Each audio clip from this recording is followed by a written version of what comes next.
Suntem în orașul Nou, o localitate cu populație majoritar maghiară, la intrare în țara Oașului, învecinată tot așa de sate în care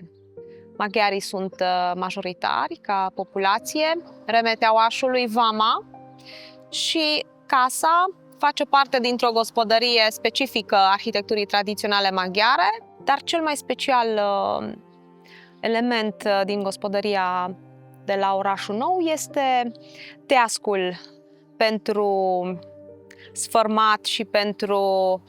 presat strugurii, deoarece suntem într-o zonă viticolă. Casa este cu o structură specifică arhitecturii tradiționale maghiare, două camere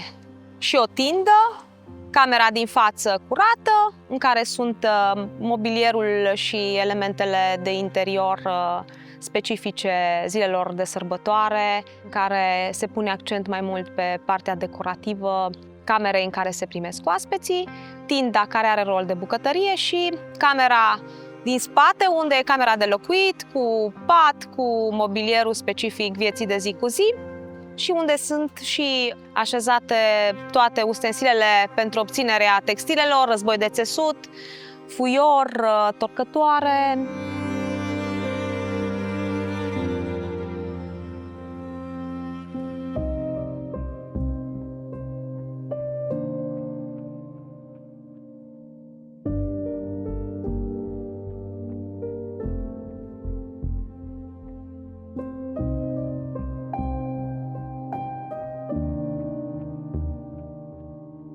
Casa are un beci, evident fiind o zonă viticolă, trebuie să existe un loc rece unde să se depoziteze butoaiele de vin.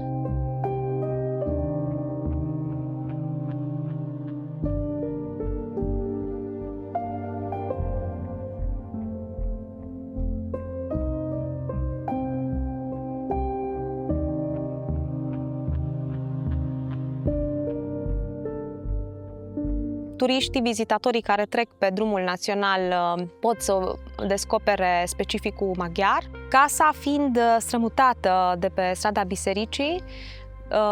și achiziționată de la doamna Erde Elisabeta,